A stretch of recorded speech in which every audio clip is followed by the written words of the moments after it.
untuk hari ini awali ya pertemuan kita. Terima kasih atas kehadirannya dan terima kasih juga sudah ditunggu. Untuk itu agar kegiatan ini nanti dapat berlangsung dengan lancar, mari kita awali dengan berdoa bersama-sama. Kita bersyukur hari ini kita masih diberikan kesempatan untuk bertemu lagi dan mudah-mudahan nanti apa yang kita diskusikan bersama akan memperoleh pemahaman yang lebih baik, ya, pencerahan terkait dengan apa yang akan kita bicarakan nanti. Untuk itu berdoa disilahkan.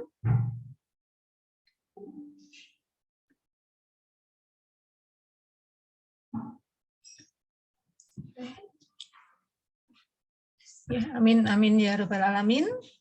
Terima kasih. Ini sudah hadir semua ya, 23. Ya, mudah-mudahan semuanya sehat ya. Oke, pada minggu yang lalu kita sudah sampai pada hidrolisis garam maupun buffer yang kemudian saudara saya minta untuk mengingat kembali bagaimana menerapkan rumus ya atau persamaan matematis, bagaimana kita menghitung pH apabila ada suatu asam dicampurkan dengan basa, ya, sehingga kita akan mendapatkan, kemarin ada dua kemungkinan, yaitu kita akan mendapatkan garamnya juga ada dua kemungkinan, yaitu adalah garam yang netral dan garam yang terhidrolisis, sedangkan kemungkinan yang kedua yaitu adalah kita akan memperoleh larutan buffer. Ya, nah dari itu yang sudah kita bicarakan minggu yang lalu, masih ada permasalahan terkait sampai hidrolisis garam dan buffer dulu.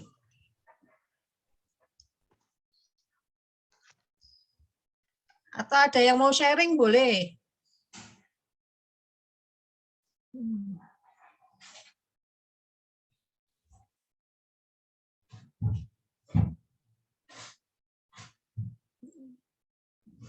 Ibu ingin memastikan sebentar, Bu. Ya, silahkan. Mengenai yang larutan buffer itu berarti yang tersisa itu kalau asam lemah atau basa lemah, Ibu? Ya. Ya. Jadi ya asalkan yang tersisa itu asam lemah atau basa lemahnya, ya. Kemudian salah satunya kuat ya. Jadi kan itu kan kalau salah satu kuat, salah satu yang lain lemah, berarti yang tersisa adalah yang lemah, itu akan menghasilkan larutan penyangga atau larutan buffer ya.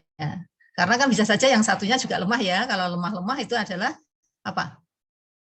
Bisa enggak? Kalau lemah-lemah apa? Kira-kira apa? Coba. Dari 100 Ka atau Kb-nya. Ya, kalau itu misalnya asamnya lemah, basanya lemah, hasilnya garamnya hidrolisis dengan sempurna. Ya, hidrolisis total ya. Berarti di situ ada punya. Nah, kalau yang tersisa, yang tersisa asam lemahnya. Jadi sebagian di larutan buffer. Saya kok agak mendengar ada buffer gitu? Kalau tersisa yang asam atau basa lemah berarti menjadi larutan buffer. Tidak terhidrolisis sempurna. Oh gitu? Oke. Itu Mbak Khairunisa itu. Mbak Rena hidrolisis bagian. Ya. Nanti dicari pH-nya begitu, Bu.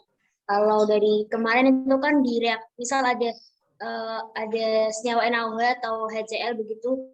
Jadi kita tidak lihat apanya gitu, Bu, tapi dia direaksikan mula-mula dan reaksinya terus di jumlah terus. Kalau misal sisanya asam berarti yang ini yang asam gitu, Bu. pH-nya adalah pH asam lemahnya. Kalau kemarin kan kuat ya. Kemarin kuat.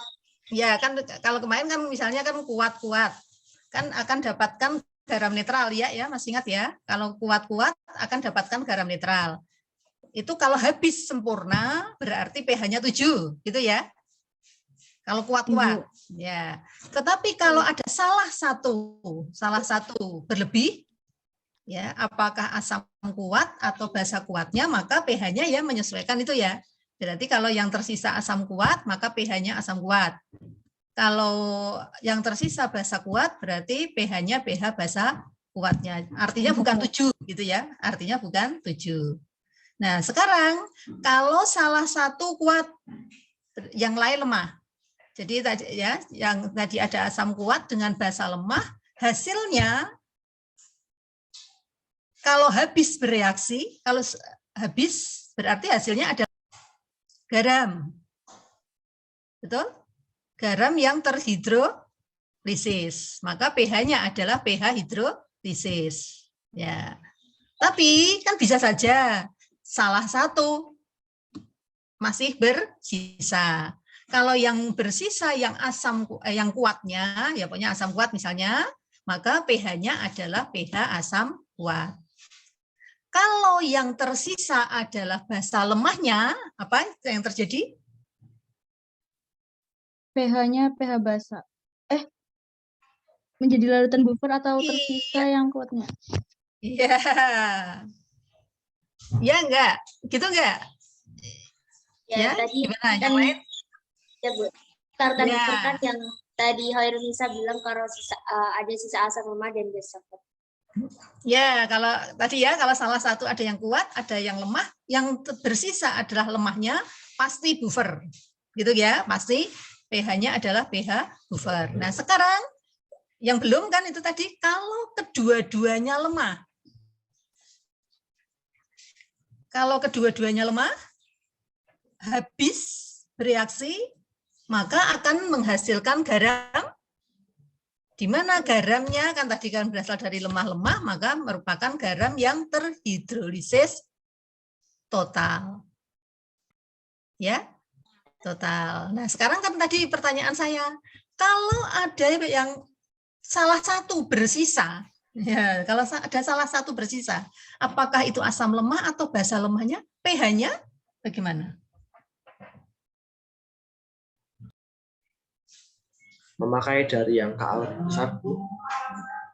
Berarti pH-nya adalah pH asam lemah atau pH basa lemahnya. Ya, bukan buffer ya. Ya, maksudnya gitu ya. Jadi bukan buffer. Jadi karena buffer itu adalah kalau yang bersisa itu lemah dan basa konjugasinya jadi salah satu. Ya, yang lain berarti kuat gitu ya. Tapi kalau lemah-lemah tadi itu bukan buffer, maksudnya gitu. Oke, sekarang untuk dicoba ya, untuk dicoba mungkin itu saya berikan ada di Elena sih, tetapi saudara coba sekarang buatlah tabel. Sebentar ya, saya buat tabel yang terdiri atas 3 kolom.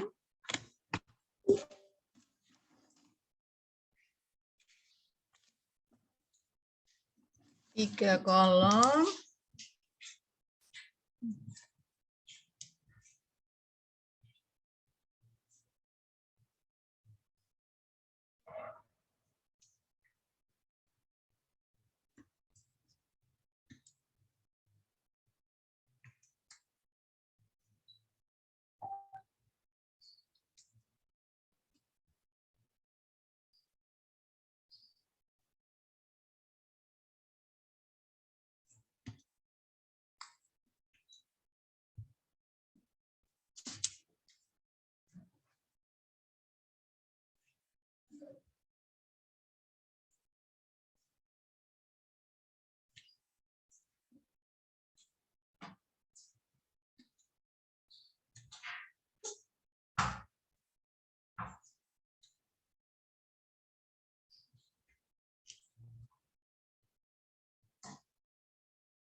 Duh, pulpoidnya sudah enggak bagus.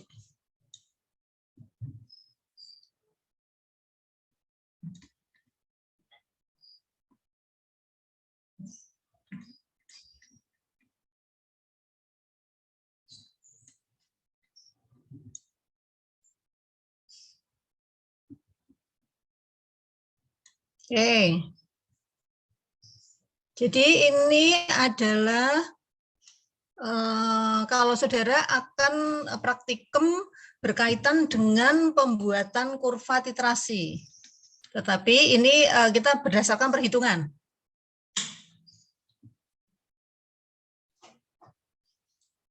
Duh, ini kok jelek sekali ya.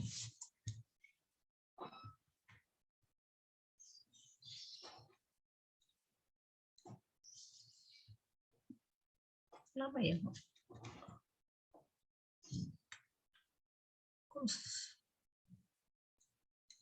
Ini kok jelek sekali ya? Kenapa ya?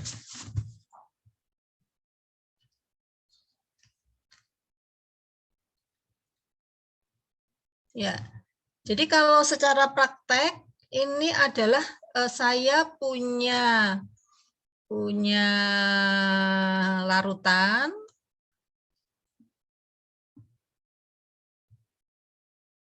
Ya, ini pura-puranya gambar buret. Ya, saya daripada mengambil. Sudah ada yang pernah menggunakan buret?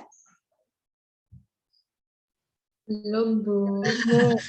Ya, buret itu adalah suatu kolom di mana di sini nanti ada skalanya. Ya, ada skalanya seperti penggaris begitu. Ada yang berkapasitas 50, berarti ini nanti ada skala itu angka dari atas ini adalah 0 sampai ke bawah ini adalah 50. Ya, 50. Jadi di sini ada. Jadi kalau nanti kita masukkan di sini adalah suatu larutan, jadi biasanya yang ada di buret adalah larutan basa. Ya, jadi kalau jadi ini larutannya adalah basa. Ini yang jelek iPad saya atau ya, larutan basa. Ini kalau kita masukkan sampai dengan tanda batas, ya, jadi sampai angka 0 ini berarti kapasitasnya di sini adalah 50 mili. Kalau ini tadi ada 50 mili, karena ada yang 10 mili, ada yang 25 mili, begitu ya. Ini misalnya 50, ya. Jadi ini adalah berarti 0, kemudian nanti ada strip di sini, ya, sampai di sini adalah 50. Berarti nanti kalau habis ini adalah kalau kita keluarkan, ini ada keran namanya ya, ada kerannya. Ya, jadi nanti bisa kita tutup, kita buka ya, sehingga kalau misalnya kita akan mengambil 5 mili begitu berarti kita tinggal membuka kerannya, kemudian kita alirkan airnya sampai dengan angka 5. Kalau 10 berarti 5 sampai 0 sampai 10. Atau kalau misalnya kita ingin mengeluarkan 1 mili, 1 mili, 1 mili, gitu kan ya. Jadi berarti kita ambil 1 mili, kemudian nanti turun lagi di angka 2, turun lagi di angka 3, turun lagi di angka 4. Ya, jadi ini salah satu alat ukur juga ya untuk kita mengambil sejumlah volume tertentu ya dalam jumlah yang kecil. Ya. Nah, ini nanti kalau saudara praktek, ini adalah di sini ada tadi kita menggunakan buret. Buret ini karena sebatang begitu sehingga nanti biasanya dijepit, ada statip, ya, ada penegaknya, ya, ada statipnya yang kemudian nanti diklem, ya, dan dijepit di sini, ya, nanti ada penjepitnya, ya, dijepit. Ya, oke, dijepit. Penjepitnya macam-macam ya. Ini ada yang dijepit begini, ada yang bentuknya seperti tangan begitu, ya. Jadi kemudian ada cucuk-cucuknya, nanti ada besi yang mengait begitu ya, bisa dijepit. Itu namanya klem, ya, klem buret. Ini statip itu adalah sebatang besi ya, yang kemudian nanti bawahnya itu biasanya terbuat dari kayu, ya, untuk diletakkan di meja.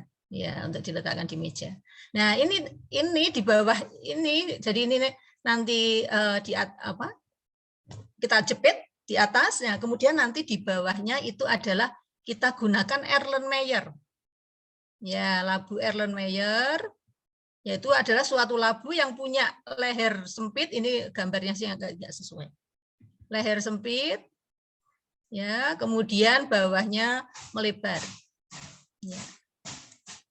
Ya, jadi berbeda dengan gelas kimia. Ini berarti iPad saya yang sudah nggak bagus ya, apa-apanya. Ya, jadi nanti ini kita isi dengan yang di bawah adalah larutan asam. Ya, larutan asam. Ya, yang di atas larutan basa. Nah, ini yang paling sederhana, ini yang biasanya juga harusnya kalau di SMA itu juga mungkin sudah harusnya kalau mungkin ya peralatan lengkap dan waktunya cukup, ini biasanya kita gunakan tadi adalah untuk mengukur atau menghitung berapa konsentrasi dari salah satu larutan yang tidak diketahui. Jadi kalau di sini adalah larutan asam, konsentrasinya berapa, kita belum tahu konsentrasinya. Kemudian yang basa sudah diketahui, maka kita bisa menentukan konsentrasi asam ini dengan menggunakan ini yang kita sebut sebagai kemarin kita tuliskan adalah titrasi asam basa. Ya. Jadi ada titrasi asam basa, ya, asam basa. Jadi artinya memang untuk menentukan konsentrasi suatu asam yang belum diketahui bisa menggunakan basa yang sudah diketahui konsentrasinya, atau sebaliknya kalau kita ingin mengetahui konsentrasi basa yang belum diketahui konsentrasinya, kita bisa menggunakan asam yang sudah diketahui konsentrasinya. Salah satunya asal salah satu. Ya.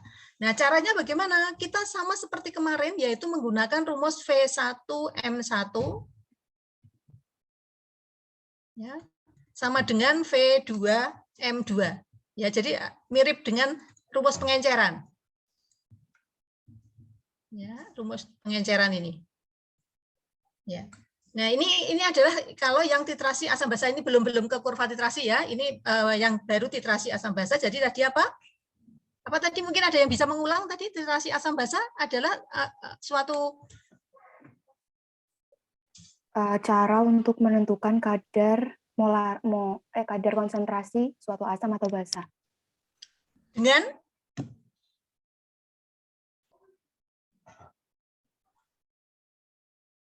konsentrasi asam atau basa dengan basa atau asam yang telah diketahui konsentrasinya.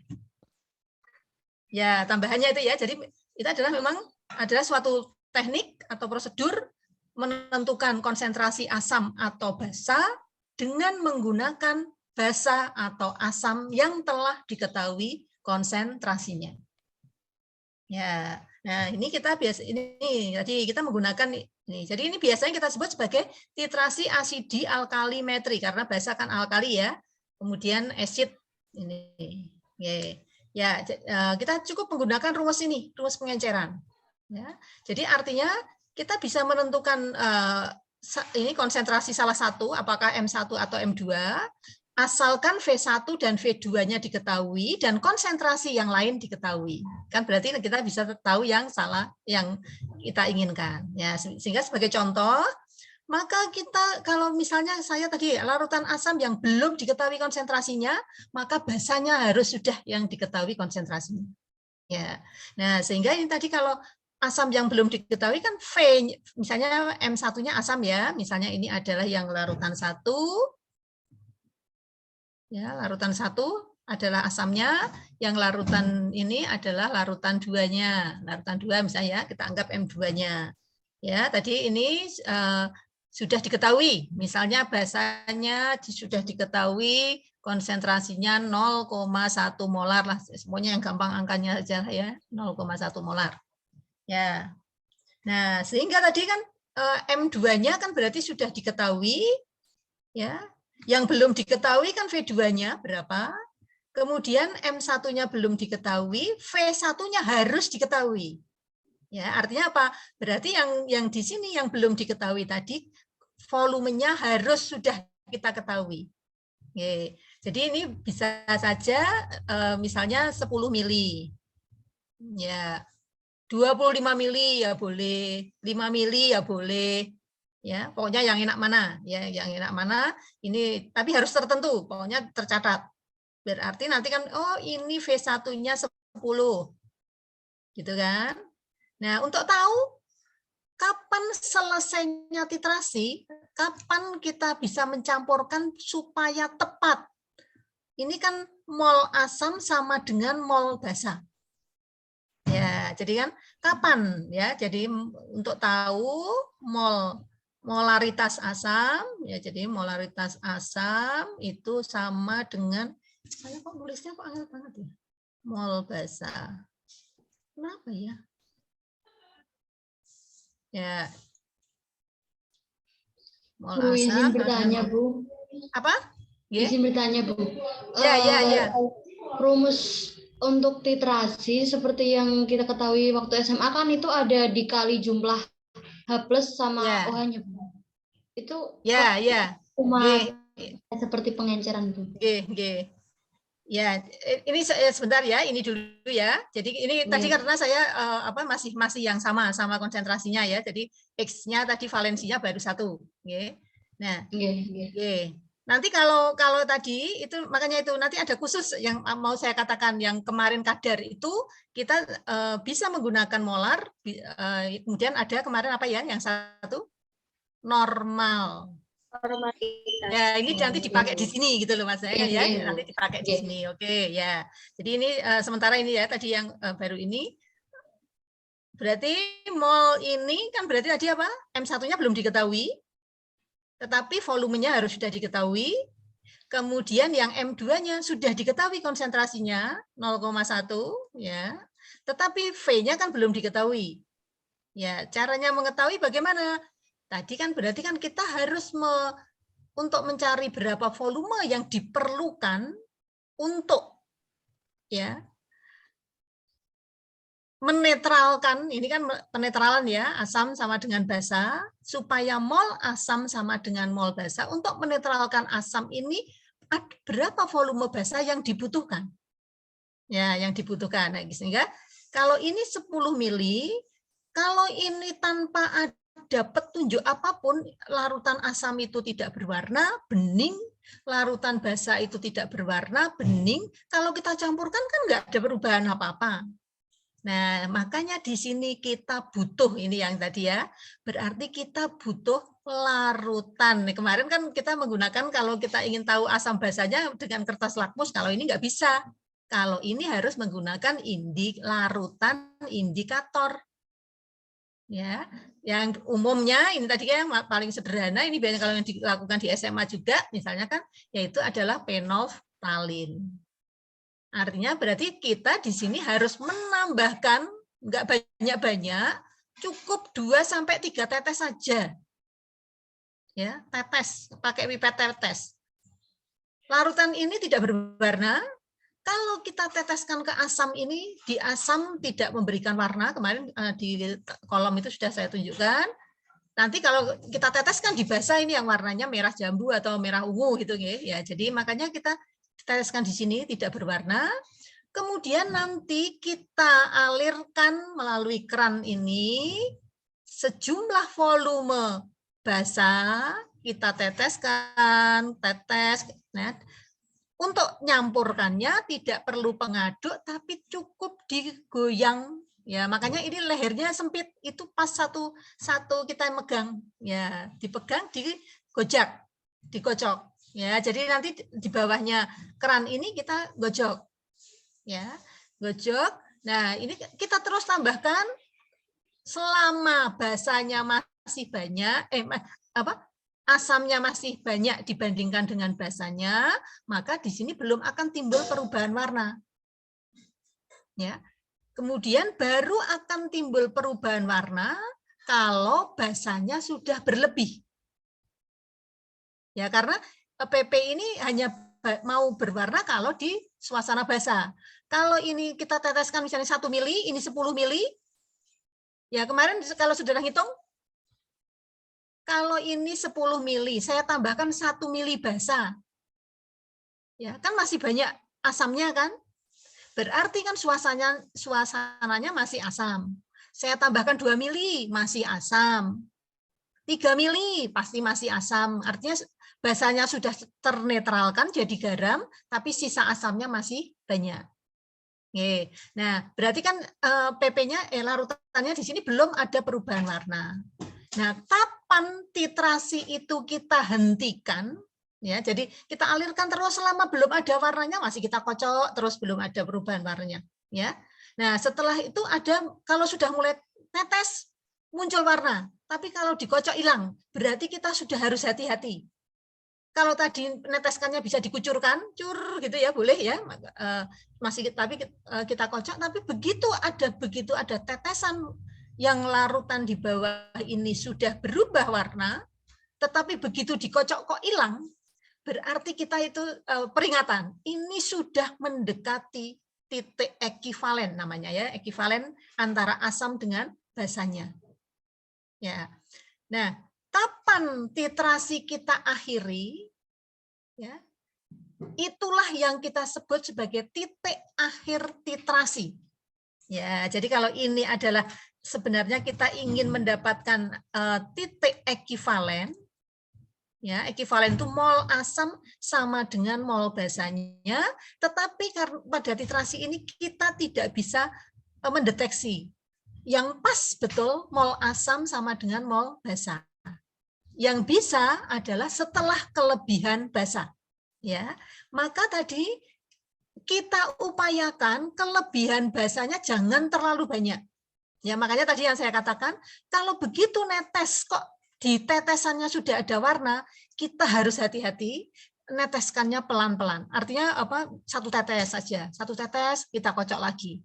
Satu tetes kita kocok lagi sampai dengan larutan ini berwarna homogen, berubah warna. Ya, tadi kalau merah jambu yang paling mudah, ya, tetapi dikocok itu tidak hilang. Ya, jadi kalau tadi dikocok masih hilang, masih kita tambahkan. Ya, satu tetes saja. Kan setengah tetes nggak bisa ya, jadi ngeluarkannya satu tetes. Kocok. Ya, nanti satu tetes. Dikocok sampai dengan, ya jadi kalau saudara tulis di sini, sampai dengan larutan ini warnanya merah jambu. Yang paling mudah, semudah mungkin. Ya, maka supaya kita tahu semudah mungkin, di bawahnya labu Erlenmeyer kita beri kertas putih. Kalau di lab karena keramiknya sudah putih, tidak masalah ya. Jadi bisa di situ kita berarti melihat sebisa mungkin warnanya semudah mungkin, ya semudah mungkin. Dan kalau dibiarkan selama 5 menit tidak hilang, ya. Karena ini semudah mungkin saya tambahi satu tetes warnanya langsung berubah jadi tua. Ya, jadi ini cari yang semudah mungkin. Ya. Nah, berarti tadi kalau sudah ada warna merah mudanya, itu artinya basanya sudah berlebih. Ya. Nah, kapan titrasi itu kita hentikan? Itulah yang kita sebut sebagai titik akhir titrasi. Jadi nanti kalau saudara ada apa itu titik akhir titrasi?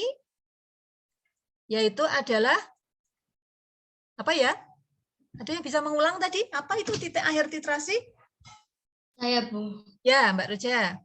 Titik akhir titrasi adalah titik di mana kita harus menghentikan titrasi. Ya, Dan itu terjadi ketika ada perubahan warna. Kalau menggunakan indikator PP itu berarti merah muda semudah mungkin dan tidak hilang selama 5 menit. Ya, sip. Ya, betul ya. Nanti lama-lama hilang ini. Kalau kita biarkan warnanya hilang. Makanya tadi namanya. Jadi ini biasanya disingkat dengan TAT. Ya. Sebenarnya yang kita mau ini TE, ya sebenarnya yang kita mau ini, tapi nggak mungkin kita karena ini belum berwarna. Makanya harus ada berlebih, tapi berlebihnya sedikit saja. Nah, berarti kita hentikan, kita cek di sini berapa mili, ya sampai dengan titik akhir titrasi tadi, basa yang dikeluarkan berapa mili. Misalnya setelah saudara lihat itu adalah, oh basanya berarti tadi V2-nya 9,8 mili. Ya, walaupun ini nggak bisa tepat betul ya, karena seperti kalau sudah lihat penggaris itu ya, kan satu sentinya ada 10 mili. Nah itu ada kalau yang mili-milinya kita bisa ya, oh saya 1,2 mili, 1,3 ini juga bisa kita lihat itu adalah tadi 1,1 mili, bisa 1,2 mili, tapi tidak bisa 2 angka di belakang koma atau lebih ya. Jadi hanya bisa 1 angka di belakang koma. Jadi misalnya tadi V2-nya setelah titik akhir titrasi ternyata volumenya 9,8. Nah, dari sini maka kita bisa menghitung berapa konsentrasi dari larutan asamnya. Bisa dipahami? Oke, Bisa, ya. Bu. Oke, ya. Jadi ini tadi karena saya mau larinya memang sementara kan biar ingat dulu ke rumus pengenceran gitu ya. Nah, tadi betul Mbak, tadi yang menyampaikan Mbak Ima ya? Sing mall tadi apa? Oh, Mbak Arus ya? Yang Saya, Bu. Oh, yang kali valensi tadi ya. Oke. Nah, disinilah tadi ya. Disinilah kegunaan dari normalitas. Jadi yang secara umum itu normalitas itu jarang jarang kita pakai lah. Maksudnya kan begitu. Nah, normalitas itu akan kita pakai di dalam ini titrasi. Jadi nanti kalau saudara titrasi apapun itu adalah V1M1-nya ini adalah kita ganti, yaitu adalah V1N1 V2N2. Kenapa kok N? Ya tadi karena tadi belum tentu valensi atau kemarin ya valensi yang ditunjukkan dengan H+ dan OH- untuk asam dan basa itu adalah selalu 1. Sehingga itu juga perlu diperhitungkan karena kan banyaknya H+ dan banyaknya OH- untuk yang senyawa-senyawa yang tadi ya mengikat H+ atau mengikat OH- yang berbeda, ini tentu saja akan berbeda. Ya, dan nanti juga valensi itu tidak hanya di H+ dan OH-, tetapi nanti ada titrasi yang redoks. Redoks kan ada elektron yang dilepas berapa, yang ditangkap berapa. Kan kadang elektron yang dilepas itu kan tidak sama ya. Ada yang lepas 1, tetapi dia butuh yang lain butuh 2, gitu ya. Misalnya kan itu juga nanti ya. Sehingga ini akan lebih enak saya ganti dengan N dulu atau M dulu ini ya. Jadi ini saya maksudnya ke rumus pengencerannya, tetapi kalau nanti di titrasi, maka M-nya ini yang kita hitung adalah N-nya. Ya, betul sekali Mbak. Tadi terima kasih. Ya, jadi di mana N itu adalah tadi N sama dengan X atau val gitu, ada yang menuliskan gitu ya, X kali M. Ya. Selama M-nya tadi H+ dan OH-nya sama-sama 1 itu tidak mengalami perubahan. Sama-sama 2 tidak mengalami perubahan. Seandainya sama-sama 3 juga tidak mengalami perubahan. Nah, kalau yang berubah itu kalau yang berbeda. Ya. Bu Roy izin bertanya, Bu. Terkait Gimana? permasalahan itu, Bu, larutan indikator itu kalau semisal asam atau basa yang dititrasi itu volumenya banyak, apakah tetap menggunakan 2-3 tetes saja, Bu? Apa disesuaikan dengan volume asam basa yang dititrasi? Ya, terima kasih Mbak Ima, bagus sekali pertanyaan yang bagus. Jadi sepengalaman saya, karena kalau kita titrasi kan tadi ya volumenya pasti tidak mungkin 1 liter gitu ya, nggak mungkin kan ngocok 1 liter kan angel ya. Dan ini buretnya tadi kapasitas buret ini hanya kurang lebih sampai dengan 50 mili. Yang saya sampaikan tadi ada 25 mili, ada 10 mili, ada ya 5 mili, ada 1 mili pun ada. Ya, tetapi kalau yang 1 mili biasanya tidak kita gunakan untuk titrasi. Jadi kalau titrasi umumnya supaya kita enak melihat angkanya itu adalah kalau tidak 25 mili tadi ya, itu biasanya 50 mili ya. Nah, sehingga yang ini kapasitas yang ada di labu Erlenmeyer-nya kan ini paling itu ya sampai 50 mili lah gitu. Kalau hanya sampai dengan 50 mili tadi 2-3 tetes tadi masih. Ya, jadi memang itu benar-benar hanya sebagai penunjuk saja. Sehingga kenapa nanti kalau di lab itu kalau larutan indikator cukup membuat 100 mili saja itu untuk sekelas masih sisa ya. Jadi misalnya begitu ya. Jadi ini irit kalau larutan indikator. Hanya kemarin ya yang saya sampaikan adalah karena ini pelarutnya adalah alkohol, ya makanya hilang tadi warnanya. Ya, jadi kalau waktunya dibiarkan lama. Jadi saudara ini baru mau nyuci ini kadang loh kok sudah hilang. Makanya tadi kita beri patokan, pokoknya 5 menit belum hilang, gitu aja.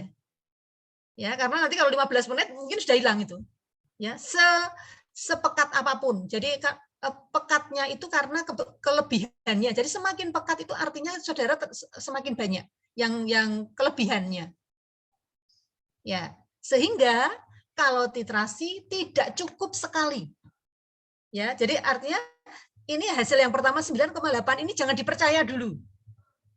Ya. Titrasi dilakukan minimal 2 kali.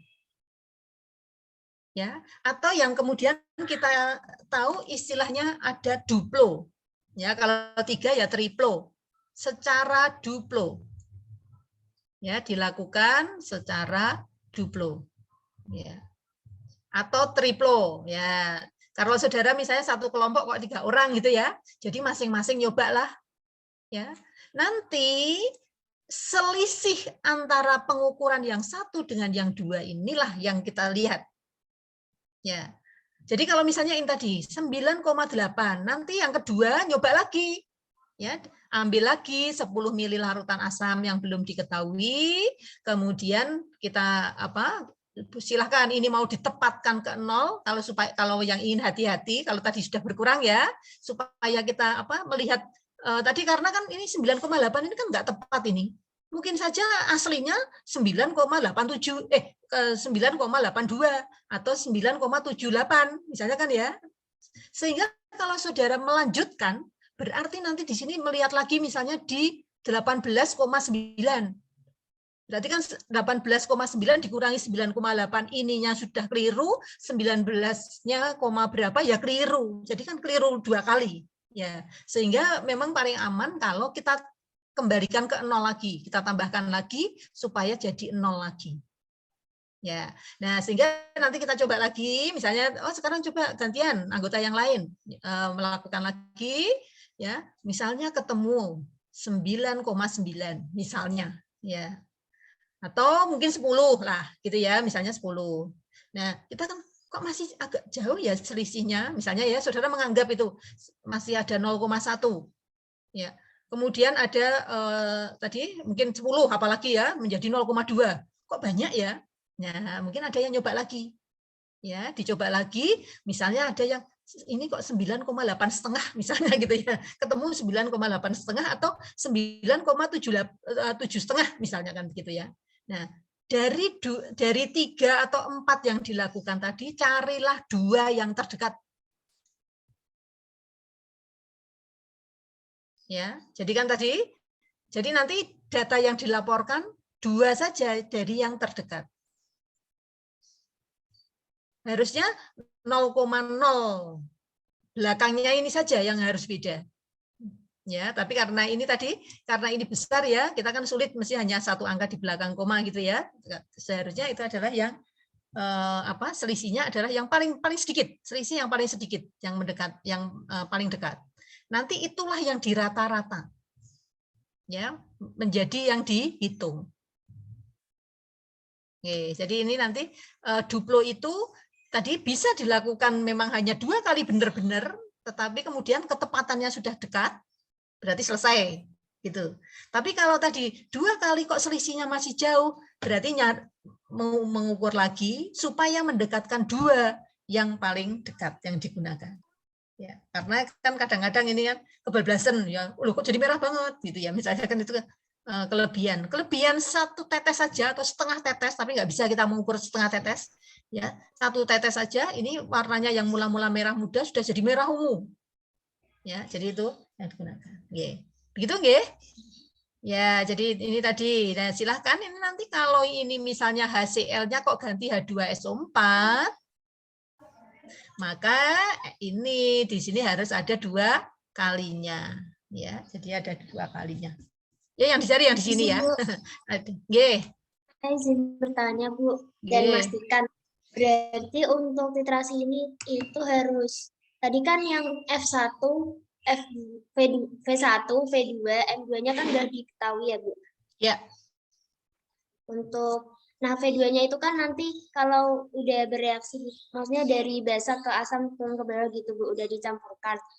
Berarti kalau misalnya untuk menghitung titrasi ini harus melalui perhitungan V1M1 ini baru ke normalitas untuk dimasukkan titik ekuivalen kali molaritas begitu, Bu. Enggak, ini langsung V1N1-nya saja. Kalau tadi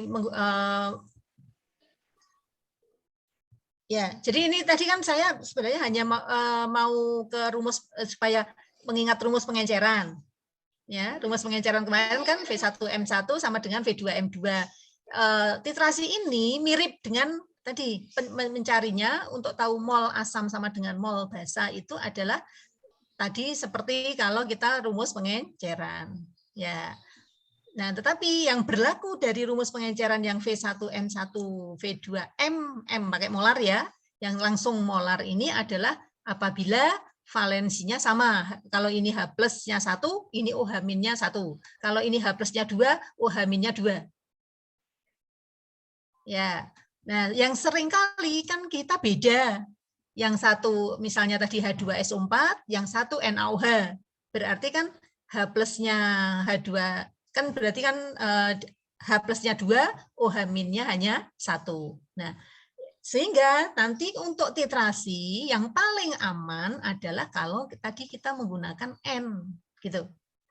Ya, jadi kita ini sekarang ini sudah saya pastikan saja. Berarti nanti untuk titrasi maka mol ini adalah molek asam, molek basa. Mol ekivalen asam sama dengan mol ekivalen basa. Ya, ini jadi N ini hanya kemarin ya waktu kita konsentrasi kan saya normalitas ini jarang dipakai gitu ya. Nanti pemakaiannya itu adalah di titrasi ini. Oke, jadi ini aman sekarang ini sudah saya amannya begini saja. V1N1 sama dengan V2N2. Nah, N-nya ini adalah val kali molar. Ya, banyaknya valensi kalikan molar. Valensi itu apa? Yaitu adalah kalau di asam basa adalah H+ dan OH-. Nanti kalau ada di redox itu adalah banyaknya elektron yang dilepas dan ditangkap. Gitu Mbak Rena dan yang lain mungkin masih ada yang bingung karena ini tempatnya ya Mbak Roja ya. Mau tanya itu kan indikator itu kan ditambahkan 2-3 tetes ya Bu. Nah ya. Apakah itu tidak mempengaruhi konsentrasi dari larutan yang berada di Erlenmeyer? Ya. Kan sama-sama cair Bu. Ya coba aku dibantu, aku dibantu. Ada yang bisa memberikan logika saja. Mempengaruhi enggak?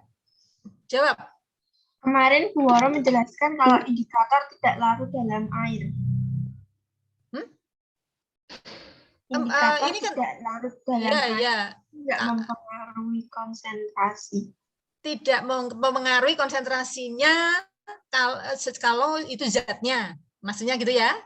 Banyaknya partikelnya dari asamnya itu tidak akan mengalami perubahan karena tidak bereaksi dengan indikator, betul? Oke, ya. Jadi kan tadi misalnya kan di asam ini kan misalnya HCl, terus indikatornya PP. PP tidak bereaksi dengan HCl-nya, berarti HCl-nya masih utuh. Misalnya jumlahnya 1000 ya tetap 1000 kan gitu ya, tidak berkurang. Terus ya. Nah, volume kan? Enggak, ya itu kenapa kan kalau tidak bereaksi ya Bu? Kenapa itu yang berubah warna HCl-nya juga kalau tidak bereaksi? Yang berubah warna basanya ya, bukan HCl. Kan kalau diteteskan itu kan yang berada di Erlenmeyer Bu yang berubah warna. Kalau tidak bereaksi, kenapa yang di dalam Erlenmeyer itu berubah warna juga? Ya, bagus sekali. Ada yang bisa menyampaikan? Hadir, izin menjawab Bu. Ini ya silakan. Okay. Izin jawab Bu. Monggo. Kalau kan seperti yang diketahui kalau itu indikatornya fenolftalin, nah ketika dilarutkan ke asam tidak berwarna. Nah tadi itu kan di dalam Erlenmeyer itu ada larutan asam terus pakai produknya alkohol Erlenmeyer. Yang di Erlenmeyer ini, ya. Iya. Nah, tadi kan ketika ditetesin fenolftalin itu tetap tidak berwarna kan, Bu. Nah, kemudian baru ketika ditetesin sama basa, baru warnanya jadi perlahan-lahan memerah. Nah, jadi itu kan nanti larutan asam dan basa di dalam Erlenmeyer itu gimana ya, kayak mereka kayak bercampur. Nah, nanti yang jadi merah itu kan cuma basanya. Maksudnya asamnya tetap nggak berwarna, tapi yang jadi perlahan memerah itu yang basanya. Makanya merahnya nggak sampai merah pekat karena ada larutan asamnya juga di dalam situ. Iya. Bu Poro izin bertanya, Bu. Sebentar, Apakah itu juga bergantung atau berdasarkan pada trayek pH-nya indikatornya ya, Bu? Ya, Mbak Hima, bagus.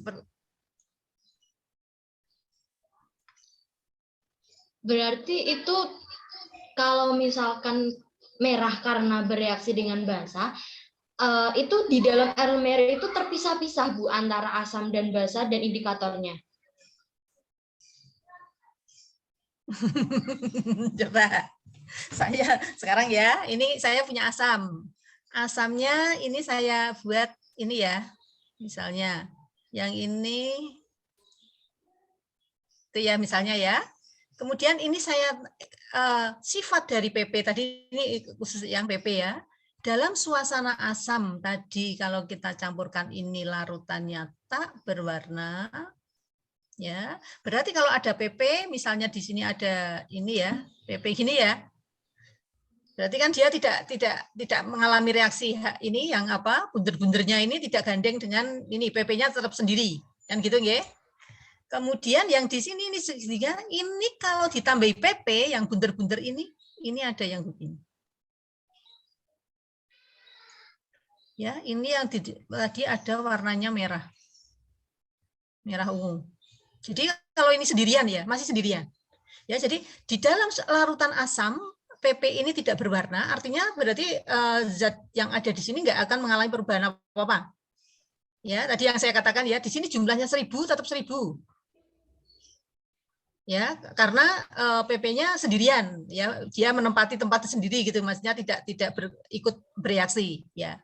Nah, sedangkan kalau di basa kenapa warnanya merah kan berarti dia ada yang bereaksi. Gitu nggih? Ada yang bereaksi walaupun mungkin tidak semuanya karena tadi kan PP-nya cuma sedikit yang kita tambahkan 1 tetes saja. Jadi tidak perlu banyak-banyak. 1 atau 10 tetes saja ya. Kita teteskan warnanya langsung merah.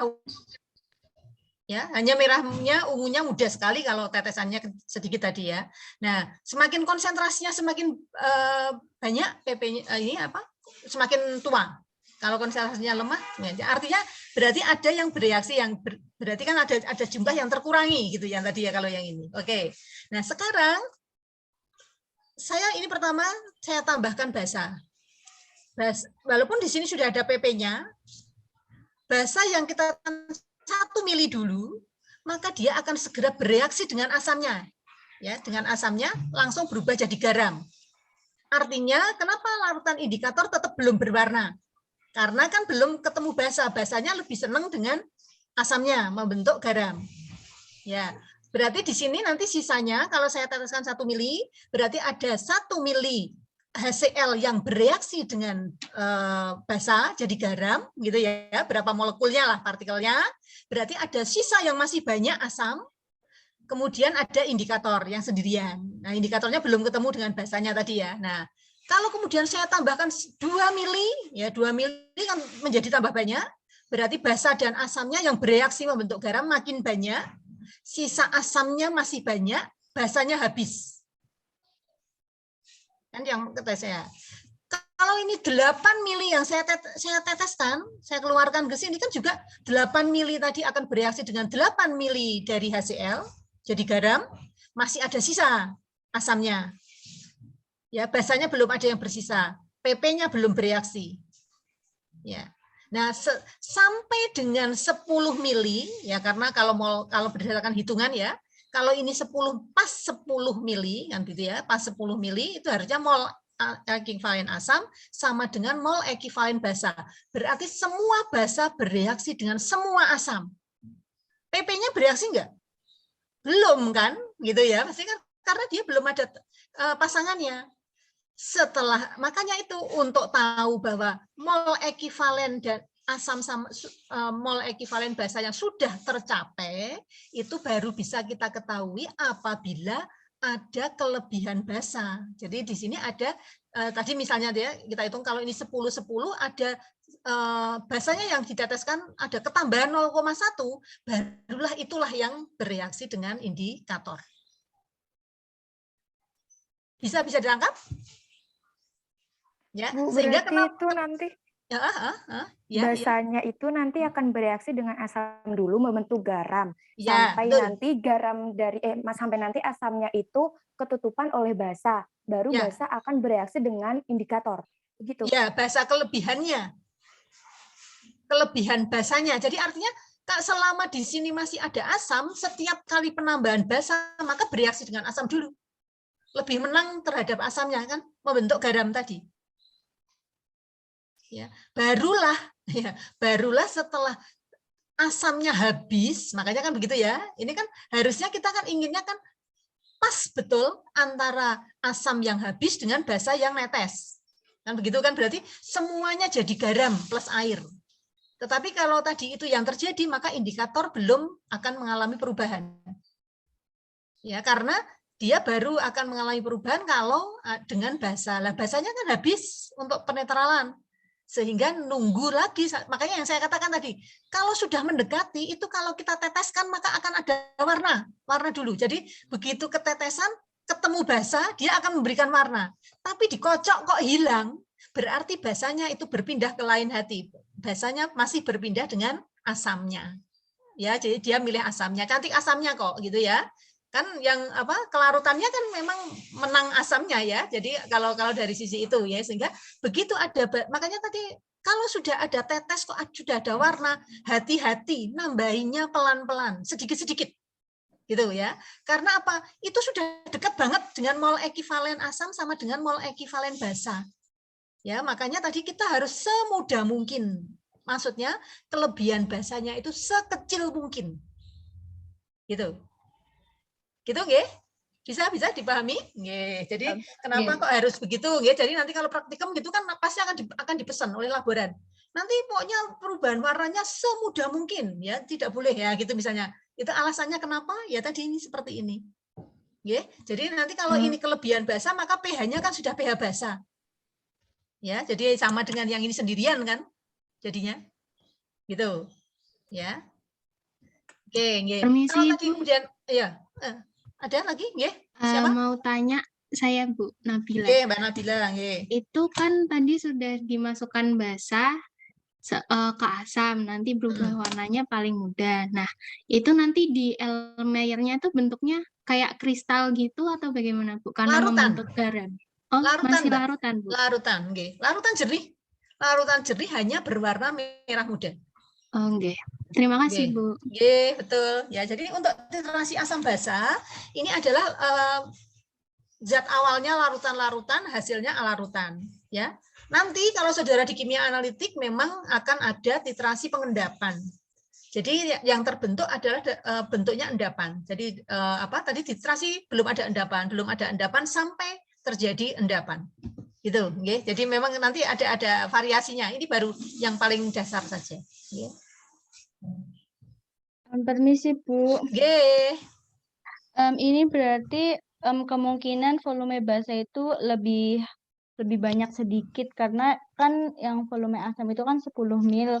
Kemudian untuk dinetralkan menjadi garam itu sama-sama 10 mil. Berarti nanti ada kemungkinan untuk bereaksi dengan PP indikatornya itu 0, berapa mil gitu Bu. Iya, jadi ini seperti ya itu makanya tergantung dengan konsentrasi asamnya tadi ya. Tadi kan kita kan ini kan belum diketahui.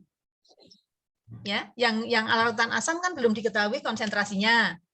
Kemudian yang basa sudah harus diketahui dengan pasti berapa konsentrasinya. Ya, makanya ini tadi misalnya saya anggap ini 0,110 10 ya, jadi 0,1. Ya. Maka di sini kan tadi untuk N2-nya itu adalah 0,1. Nah, berapa N larutan asamnya? Kita baru tahu adalah setelah kita titrasi tadi, perubahan warnanya itu pada volume berapa dari basa. Ini tadi sebagai contoh, kan kalau berdasarkan perhitungan, kalau N-nya ini ada tepat 0,1, maka di V2-nya harusnya 10. Betul nggak? Ya, kalau ini konsentrasinya adalah 0,1. Ya, tetapi ternyata waktu kita titrasi tadi, perubahan warna sudah terjadi di 9,8. Maka N1-nya ya dihitung, berapa N1-nya?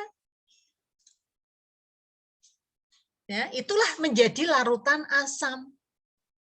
Konsentrasi dari larutan asam. Ya, jadi tadi berarti enggak 0,1 ya.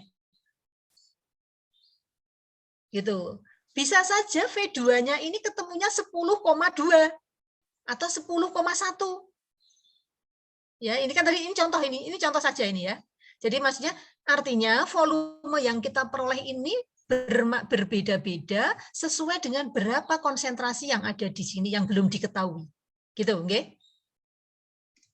Ini nanti pada praktek saudara akan begitu. Ya. Ya, jadi saudara diminta ini saya punya ada cuka pasar, ya, larutan cuka yang ada di pasar itu kan ada kodenya ya, ada konsentrasinya berapa, ya. Nah, saudara diminta coba cek bener enggak kadarnya. Sekian, gitu ya. Nah, ini caranya seperti ini. Jadi dianggap cukanya ini belum diketahui, kemudian saudara buat larutan basa yang sudah diketahui dengan pasti konsentrasinya. Ya, ini ya, kita lakukan ini. Kemudian nanti pasti rumus, makanya ini ya tadi rumusnya ini terus ya, rumusnya ini sehingga kita tadi dapatnya berapa milinya. Kalau milinya tadi 10,2, ininya dihitung. Kalau ini ketemunya 9,9, ininya dihitung. Ya itulah konsentrasinya yang terhitung. Makanya kan tadi kenapa kita harus melakukan secara duplo? Jadi ada 2 kali pengukuran itu adalah kalau bisa sama persis ya, pinginnya sama persis gitu, tetapi biasanya kan tidak, sehingga ya carilah selisih yang paling dekat. Jadi duplo ini kemudian harganya di rata-rata, karena kan ini bagaimanapun juga saudara buka tutup keran ini tuh tidak mudah loh ya. Ya, jadi saudara kadang buka kebablasan gitu ya, mau ditutup nggak mau nutup. Nah, kadang-kadang begitu ya. Jadi ini makanya saudara kalau tak ceritani ini percuma, karena apa?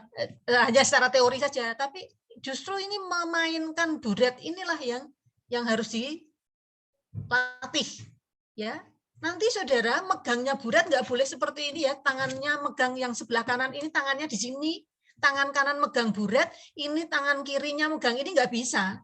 Satu orang main ini itu adalah satu orang, ini dipasang, kemudian kita duduk di depan ini langsung ya di meja begitu, ini sudah ada di depannya. Kemudian kan kalau ngocok pakai tangan kiri kan saudara sulit nggak? Coba ngocok pakai tangan kiri, sulit kan? Ya maka kan ngocok itu pasti pakai tangan kanan. Sehingga tangan kirinya digunakan untuk buka keran. Loh, jangan, angel rak. Coba bayang, kerannya ada di sebelah kanan loh ya, jangan dibuat sebelah kiri karena angkanya ada di depan mata kita. Jadi strip itu ada di depan kita kalau kerannya di sebelah kanan. Kan ini bisa ya saya puter gitu ya, saya puter kerannya sebelah kiri. Oh nanti buka tutup kerannya pakai kiri gitu ya. Coba aja masih malah kebablasan kalau saudara buka kerannya di sebelah kiri. Maka ini adalah seperti gini, tangan kita itu di mukanya buret, kemudian buka kerannya dari samping pakai tangan kiri. Ya ini harus latihan. Ya makanya kenapa praktikum itu luring? Karena kalau nggak luring ini cuma diceritani, saudara lihat video pun kalau nggak megang langsung nggak bisa ya. Jadi ini nanti tinggal ditetes ya. Jadi ini ya sama. Begitu bisa dipahami? Ya, jadi ini tadi volumenya itu adalah sesuai dengan ini. Kalau volumenya separuh, misalnya M-nya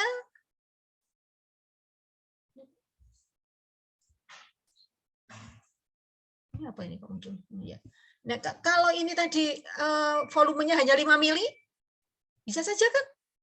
Ya, jadi saudara, nanti makanya kan kita nggak boleh langsung, wah ini kan 10 mili ya, langsung di sini cepat ceret gitu ya, tahu-tahu kebablasan. Ya, karena siapa tahu nanti hanya 5 mili saja sudah.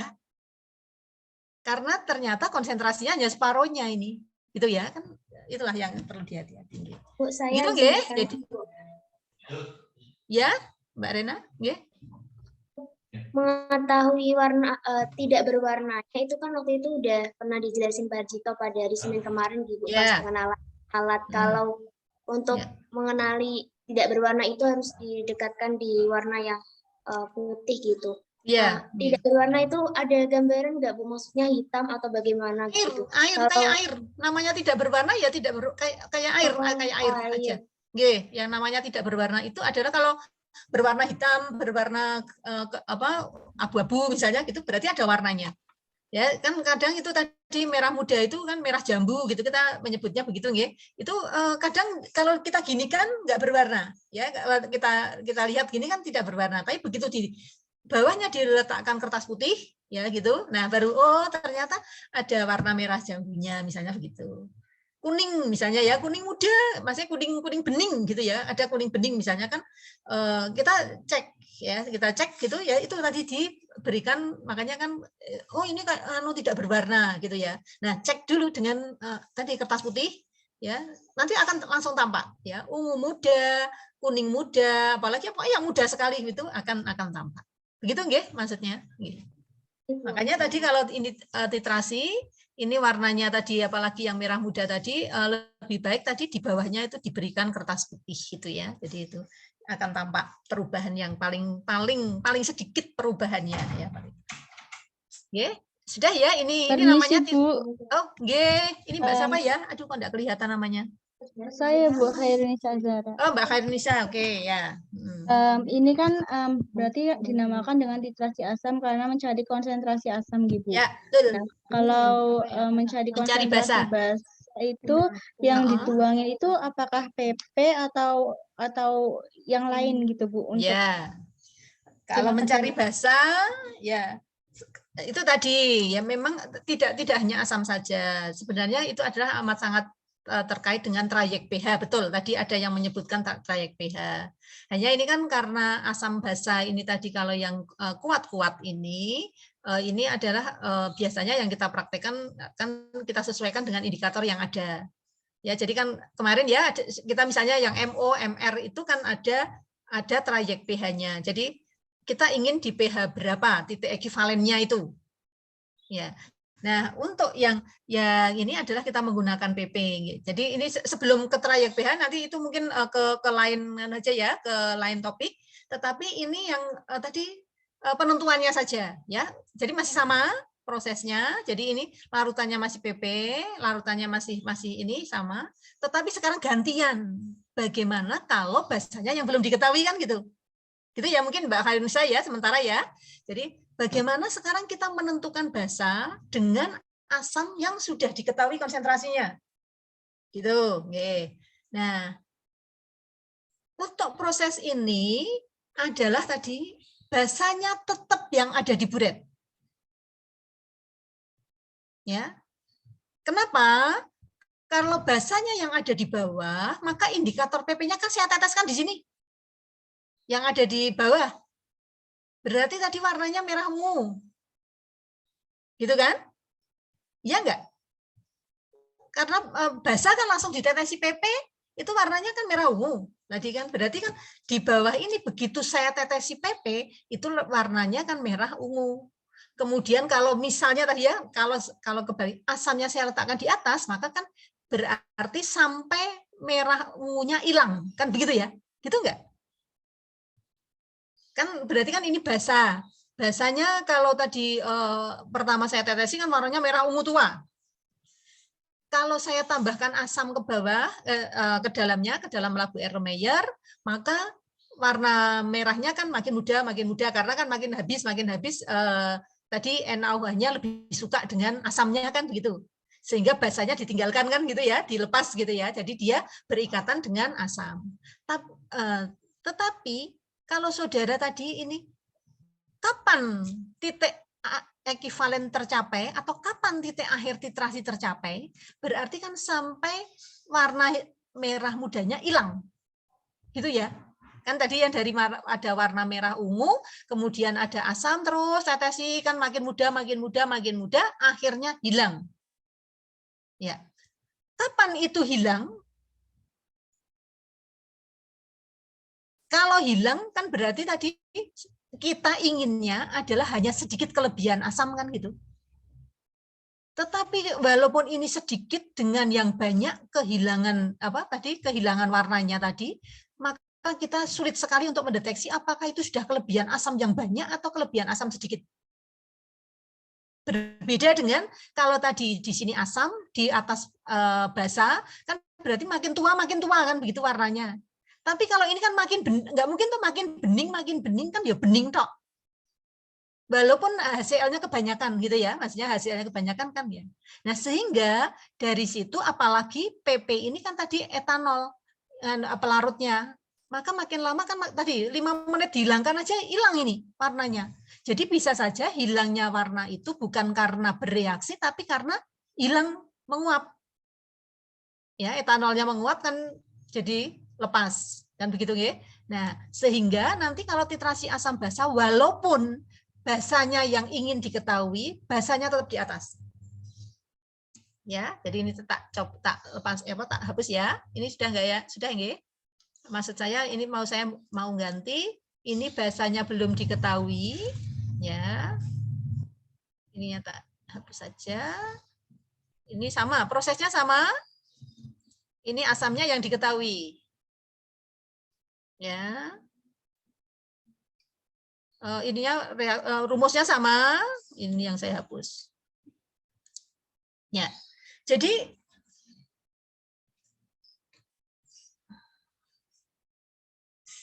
ya, jadi ini sekarang larutan basa yang belum diketahui, ya. Sedangkan asamnya misalnya tadi ya, ini enak-enak hitung saja, misalnya 0,1 N. Sekarang sudah N saja ya, 0,1 N. Oke. Sehingga ini tadi rumusnya tetap.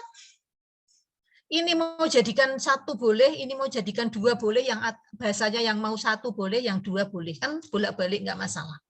Ya, sehingga ini tadi yang tetap ditetesi yang larutan asamnya tetap PP-nya. Jadi ini tadi larutannya tetap tidak berwarna, kemudian sama kita teteskan tadi sampai dengan larutannya di sini berubah menjadi merah muda. Ya.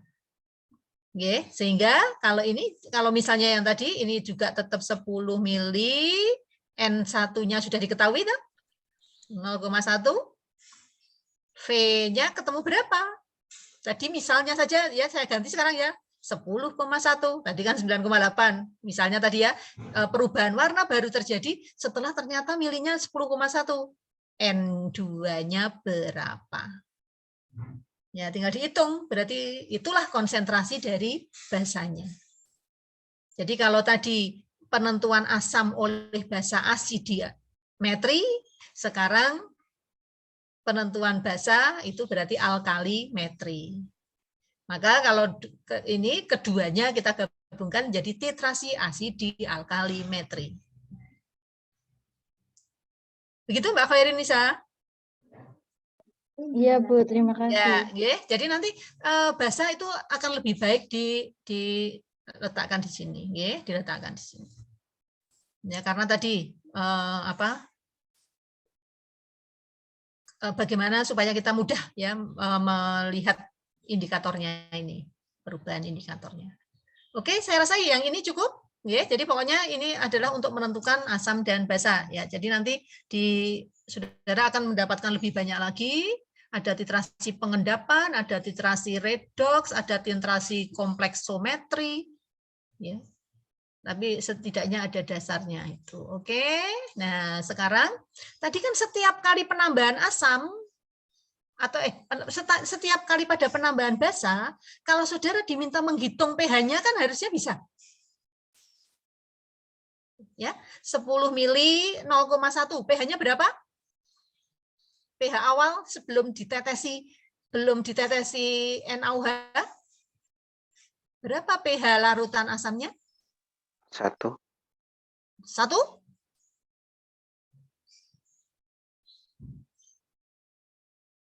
Gimana yang lain? Larutan asam 10 pangkat min 1 molar. pH-nya 1. Ya, oke. Oke, pH-nya 1 ya, yakin semua ya? 1, Bu. 1. Sekarang kalau saya tambahi 1 mili larutan NaOH, kalau ini sudah diketahui, tadi misalnya tadi ya ketemunya sama-sama dengan 0,1, maka saya ini berapa pH-nya? Kalau ini saya tambahkan 1 mili NaOH dengan konsentrasinya yang sama 0,1. Berapa pH-nya?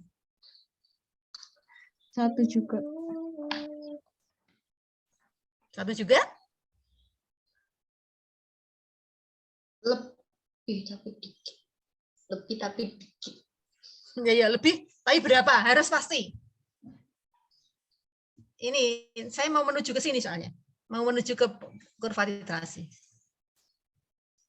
Tadi kan ya, kalau masih 0 jadi konvalisasi, berarti tadi yang ada di Erlenmeyer ini ada saya menyiapkan misalnya tadi ya 10 mili larutan HCl 0,1 molar. Ya. Ini ya yang ada di labu Erlenmeyer, kemudian kita tambahkan, jadi kalau waktu pertama 0 mili. Ya, jadi 0 mili berarti kan 0 ini berarti HCl awal. Ya, ini tadi yang katanya kalau ini berdasarkan tadi perhitungan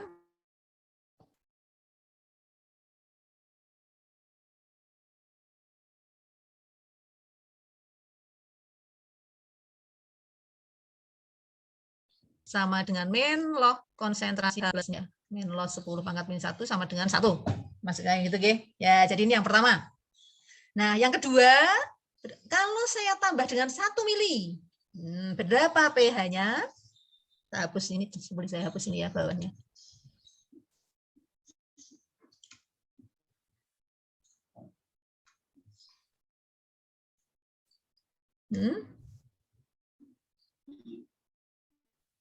Ada yang sudah ketemu? Berapa? 1,1. 1,1. Yang lain gimana? 1,1. Berarti itu ditambah atau bagaimana, Bu? Iya. Berarti yang kayak kemarin kan? Berarti kan ini 10 mili HCl 0,1 molar ditambah dengan 1 mili NaOH 0,1 molar kan gitu. Yang kemarin mula-mula berapa, yang bereaksi berapa, sisanya berapa gitu. 1,04, Bu. Oh, 1,04. Tadi 1,1. Opsi 1, 1,1. Opsi kedua, 1,04. Ini berarti berapa? 1 ya? 10 kali 0,1, 1 ya? Ini juga 1. Hah? Ini 0,1 kan? Tadi ditambah 1 mili, Bu, yang. Iya, ya ini 0,1 ya? 0,1 milimol. Ya, betul? Betul? Ya, Bu. Ya, berarti yang bereaksi berapa? 0,1 ya? 0,1 ya? Ya, 0,1. Yang sebelah kanan diisi sendiri ya. Nah, berarti sisanya berapa? 0,9. Ini 0. Berarti 0,9 pH-nya konsentrasi H+-nya sama dengan 0,9 per 11 mili. ya, per 11. Berarti min log-nya ini berapa? Tadi 1,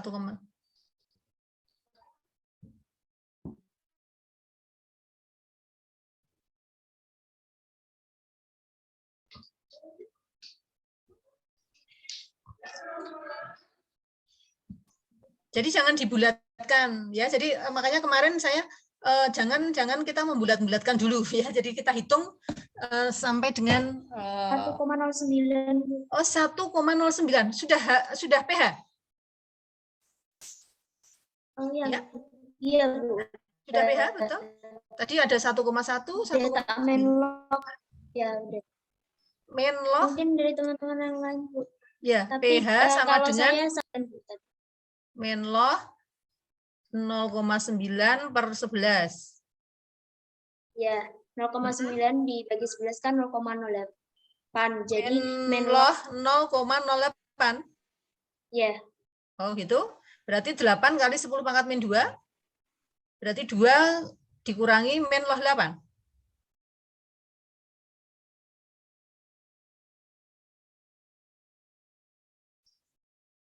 Iya kan?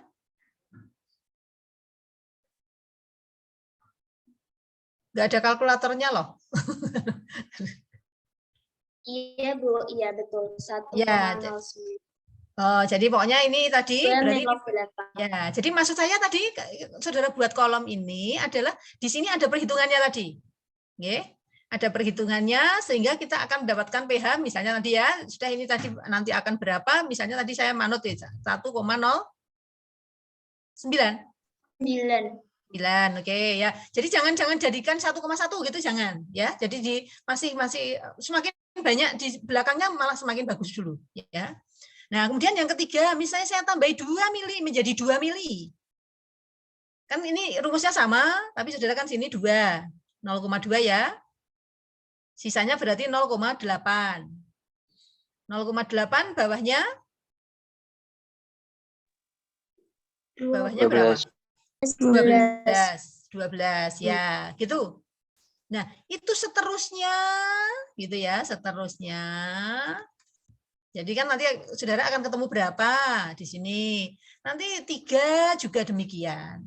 Itu terus dibuat ya. Nah, tetapi nanti saya ada hati-hatinya. Ini ya hati-hatinya karena kalau secara teori ini kan 0,1 dengan 0,1 mol asam kan saya akan ketemu di 10. Dengan saya nambahi 10 mili NaOH, maka harusnya sudah tercapai ekivalen ya. Nah, nanti saudara ini boleh ini tadi 1, 2, 3, 4 sampai dengan 9. Ya, itu masih jaraknya jauh-jauh boleh. Ya, jadi ini masih 1, 2, 3 penambahannya ditambah 1, tambah 2, tambah 3. Penambahan itu maksudnya bukan ditambah ini kan ini pertama kali dari atas ini tadi keluarkan 1 mili. Nanti kalau untuk 2 ya keluarkan 1 mili lagi gitu ya, jangan dikeluarkan 3 mili kalau 2 mili, kalau dikeluarkan 2 mili kan menjadi 3. Tapi ini maksudnya dikeluarkan 1 mili, dikeluarkan 1 mili lagi, dikeluarkan 1 mili lagi. Tapi kan di sini menjadi 1 mili, 2 mili, 3 mili dan seterusnya. Nanti kalau sudah mendekati kalau sudah 9, setelah itu saudara buat menjadi 9,1, 9,2, 9,3. Ya, jadi nanti dihitung sama seperti ini semua ya, dihitung seperti yang di bawah ini sama pH-nya. Nanti kan rumusnya cukup sekali mungkin ya, yang ini saya hapus, maksudnya saya mau nanti dihitung begitu ya.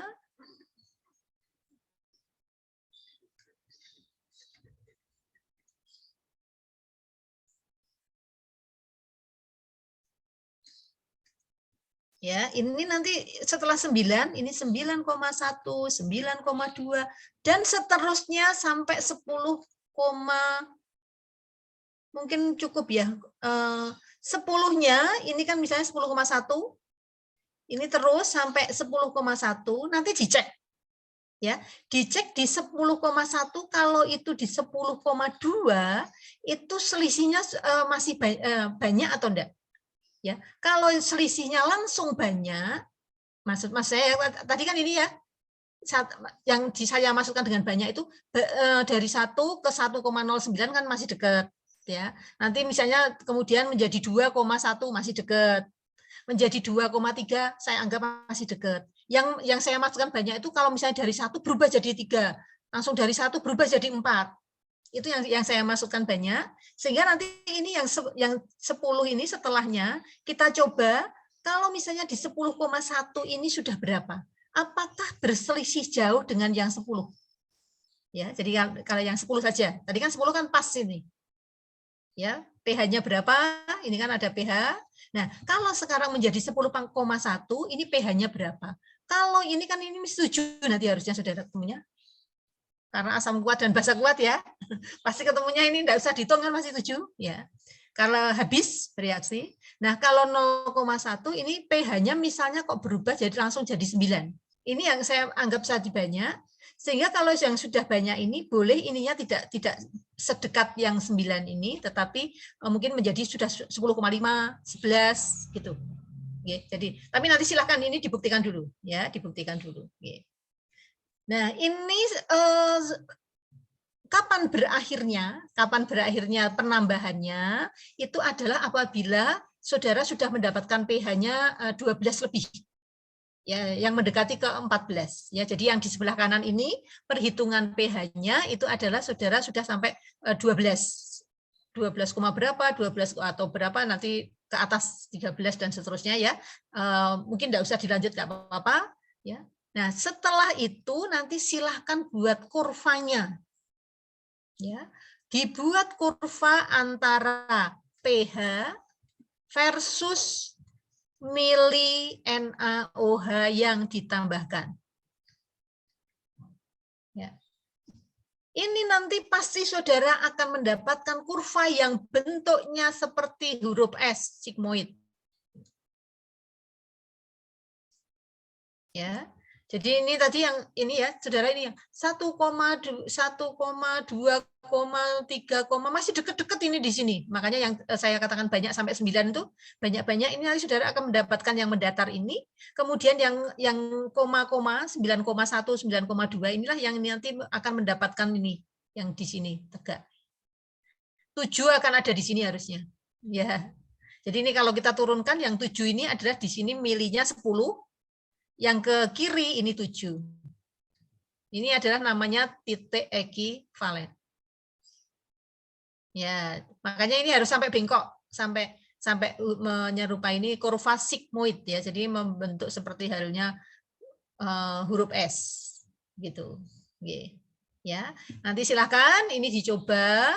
Harapan saya boleh saudara menggunakan fasilitas yang ada di komputer ya, pakai Excel boleh, atau kalau misalnya saudara manual itu gunakanlah kertas milimeter block ya, supaya titik-titiknya ya menggunakan kertas biasa asalkan titik-titiknya bisa saudara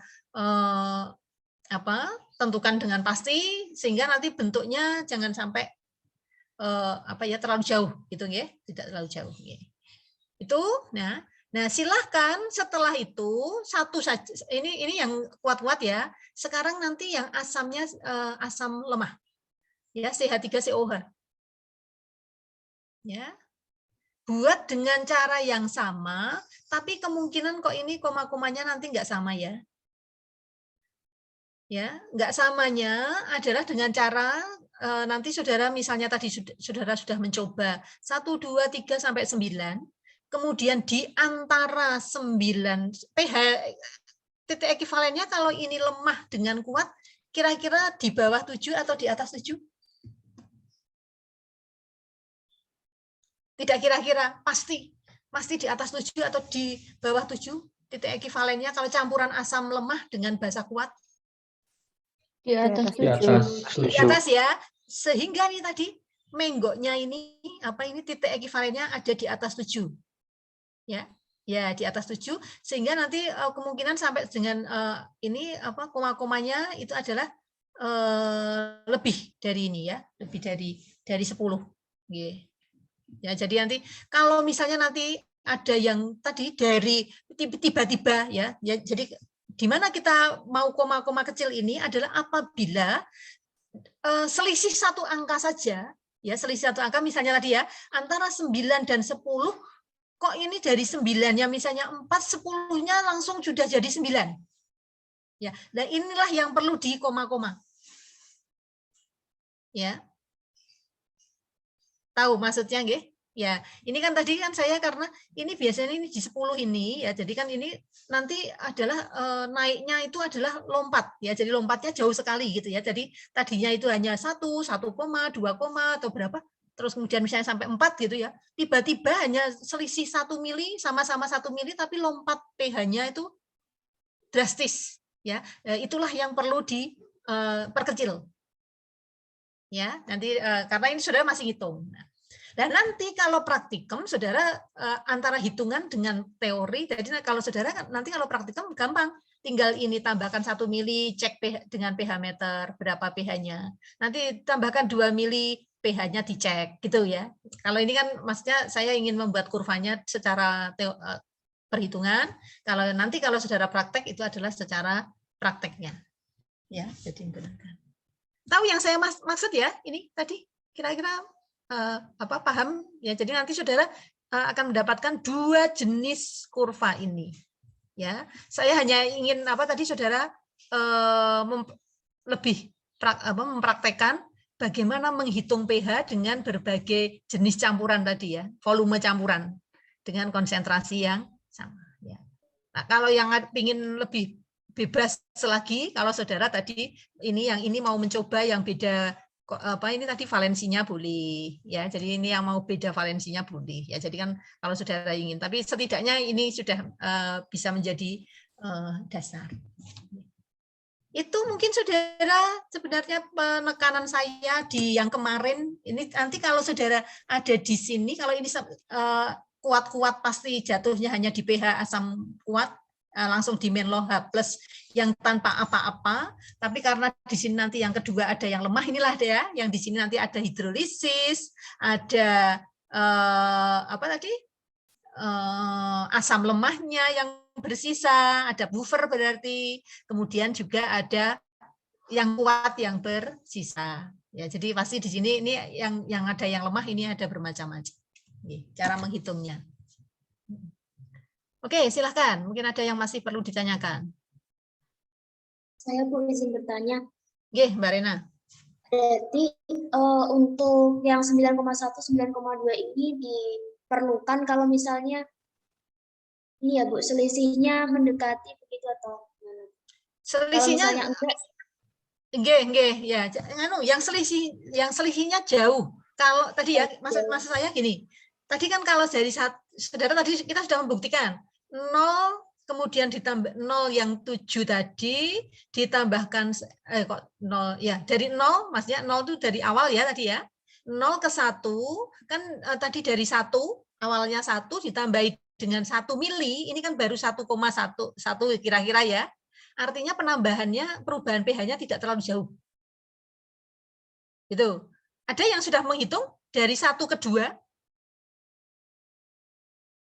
Ada yang 0,2 kan 0,8 per 12 berapa coba? 0,8 per 12.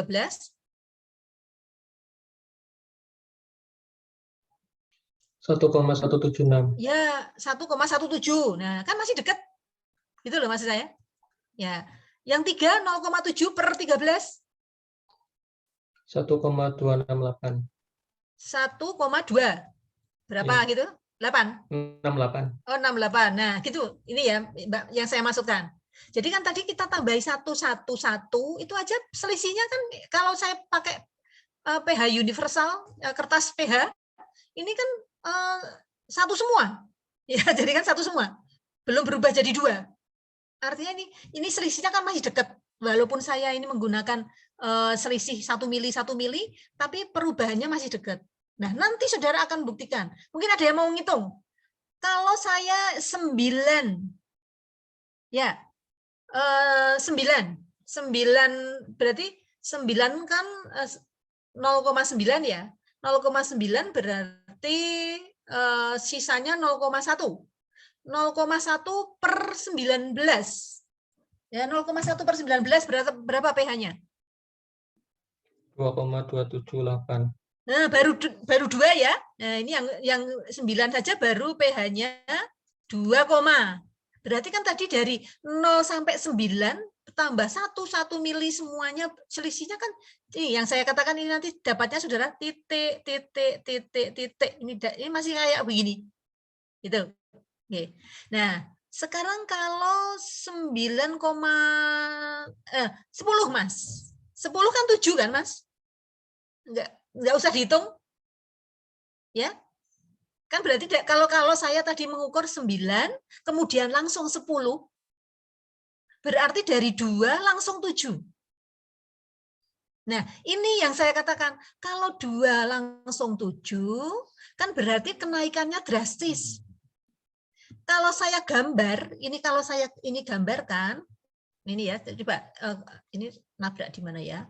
Ini yang buretnya sudah bisa saya hapus ya. Ya, kalau saya gambar titik,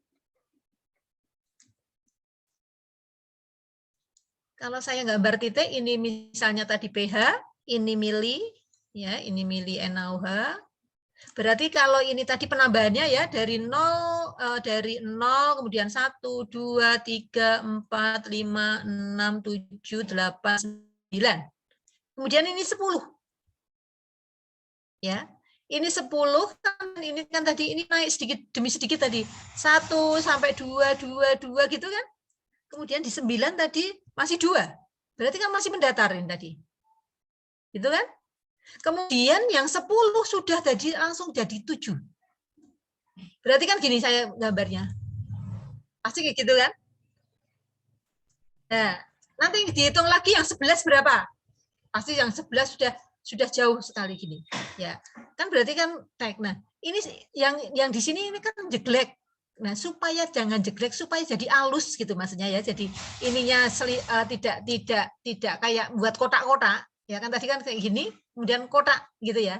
Nah, supaya di sini bisa diperhalus tadi, ya naiknya itu pelan-pelan, maka ini saya buat 9,1, 9,2. Jadi selisihnya di sini, jadi titiknya itu deket sehingga nanti kalau kita menghubungkan lebih enak. Ya. Kemudian ini nanti kalau ada yang menghitung berapa misalnya? 10,1 saja. Berarti 0,1 per 20. Tapi NaOH, kan NaOH berarti. OH min. Min loh OH min. Kalau 10,1, kalau sampai dengan 10 berarti kan masih min loh H+. Ya. Tetapi kalau sudah 10,1 penambahan NaOH-nya, berarti kan sudah yang berlebih adalah NaOH-nya 0,1. Berarti kan min loh OH min sama dengan 0,1 per 20. Gitu enggak? Ya, berapa pH-nya?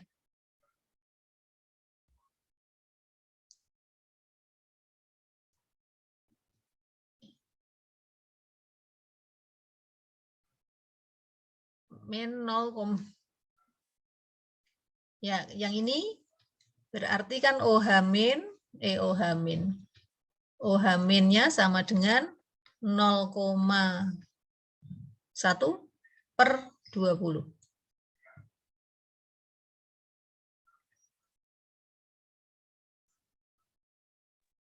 Masih 2,3 ya, Bu? OH min-nya. OH atau ini? Karena kelebihan basa. Ya, OH min-nya ketemu apa tadi? POH-nya sama dengan 2.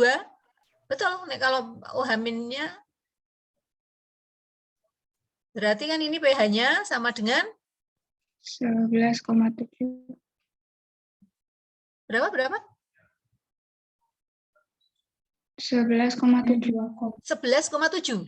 Mbak Indi, ini coba. Oke. Ya, berarti betul ya, pH-nya sama dengan tadi pokoknya masih tinggi, ya pH-nya tinggi. Berarti kan tadi ini kan kalau ini tadi jeglek-jeglek itu kan ininya kotak tidak bisa halus lah. Tadi kenapa saya buat baru naik 10,1 saja, dia langsung sudah naik di atas ini. Kan 11 nih ya, ini 7, 11 ini. Langsung kan gitu naiknya. Ya. Nah, tadi kan supaya halus tadi, maksud saya kan supaya ini bisa sigmoid. Jadi ini seperti es halus gitu ya, bukan kotak naiknya begitu biar halus, maka saya buat selisihnya. Kalau ini tadi langsung 11, wah, bisa langsung di atas banget gini. Ya, jadi nanti setelah 10,1, 10,2 semua mungkin sudah berhenti lah. Masih asal sudah menggok ya. Sudah ini ya. Ininya sudah ada ini kan tadi kan 11 kan masih di sini. Nah, ini masih ada tambahannya. Mas saya asalkan sudah menjadi gini. Baik, Bu. Kemudian untuk tugas di Elena itu bagaimana ya? Apakah seperti ini juga? Ini ya seperti ini. Tapi ternyata saya mau mau nulis kotaknya kok angel gitu ya. Sudah terlanjur ngetik kok iman-iman sehingga terus saya teruskan aja. Maksudnya itu aja. Ya, maksudnya ini. Ya. Maksudnya ini, kemudian sebenarnya kan masih ada KSP, tapi sepertinya kok waktu kita tidak memungkinkan saya unggah PPT-nya, tetapi nanti kalau misalnya masih ada pertanyaan dan sebagainya, biasa kita diskusi ya seperti biasanya ya. Kemudian yang ini pun kalau sekiranya masih ada yang masih perlu dipertanyakan begitu ya silahkan. Pokoknya setiap kali pertemuan bolehlah bertanya apa saja. Kemudian untuk yang koloid ya, jadi nanti silahkan saudara mengingat kembali terkait dengan koloid ya. Kalau di buku kimia dasar 2 juga ada, kemudian di latihan-latihan soalnya juga ada ya. Nanti apabila perlu berdiskusi nanti masuk saja kita ke Elena, nanti saya bukakan untuk forum diskusi seperti kemarin ya. Jadi silahkan kalau ada masalah-masalah saudara buka forumnya, kemudian saudara sampaikan di sana, kemudian silahkan nanti teman-temannya juga menanggapi ya. Nah, supaya mungkin waktunya bisa tertentu, siapapun bisa membuka gitu ya. Jadi karena kalau tiap hari kan mungkin nggak mungkin ya. Sehingga ya pada pertemuan yang akan datang itu saudara kalau pagi pagi kuliah ya. Ini ya pagi tadi. Enggak. Kuliah ada Bu. Setelah ini? Tidak ada Bu. Tidak ada nggih ya. Jadi maksud saya, jadi nanti kita minggu depan selain kita tadi saudara nanti sebelumnya silakan saudara bisa mengisi kalau ada permasalahan dengan koloid di forum diskusi itu. Kemudian nanti di hari Kamisnya saya di pertemuan ini selain tadi mungkin ada muncul dari soal-soal koloid yang saudara sudah sampaikan, mungkin ada permasalahan, itu adalah bisa saya sampaikan seperti ini ya. Jadi maksud saya tidak mengajar dari apa itu terdispersi apa-apa gitu, enggak. Tetapi saudara silahkan membaca dari yang ada di koloid apa saja, kemudian ada masalah, sampaikan di forum diskusi. Kemudian bagi teman-temannya yang sudah tahu silahkan bisa menanggapi di situ. Saya akan mengikuti, akan saya buka sebelum hari ini. Ya, jadi artinya saudara nanti bisa mengisinya adalah pokoknya sebelum hari Kamis. Sehingga harapannya di pertemuan ini saya tadi ada masalah-masalah sudah bisa saya buka. Ya, bisa saya tanggapi ya. Tetapi kalau yang sudah clear di diskusi ya mungkin tidak. Ya, saya tanggapi, kemudian saya sekaligus juga akan masuk ke laju reaksi. Gitu nggih. Kalau masih ada masalah yang ini juga silahkan. Ya, jadi nanti di konsep PH ya saya bukakan forum diskusi, yang di koloid juga saya bukakan forum diskusi. Ya, sehingga nanti saudara mas saya kalau sudah di pertemuan ini belum clear, itu mungkin bisa dilanjutkan ke setelah pertemuan itu di luar tatap muka. Gitu nggih. Nggih. Ya, jadi untuk pertemuan ini kalau sudah tidak ada yang dipertanyakan lagi, mungkin sementara cukup, nanti silahkan dicoba ya. Jadi kalau yang banyak pertanyaan, saya yakin itu pasti mencoba ya. Tapi kalau saya takutnya kalau yang nggak pernah tanya itu loh, itu nanti mudeng atau tidak, saya merasa berdosa kalau nanti ternyata tidak. Tapi saya yakin ya, saya yakin mungkin yang tidak tidak bertanya ataupun tidak menanggapi itu mudah-mudahan sudah paham, ya. Tetapi kalau menemui kendala silahkan ya, jadi sampaikan saja. Oke, begitu nggih. Kita cukup untuk hari ini. Terima kasih atas kebersamaannya. Insya Allah kita ketemu lagi di minggu yang akan datang ya. Tadi jangan lupa sebelum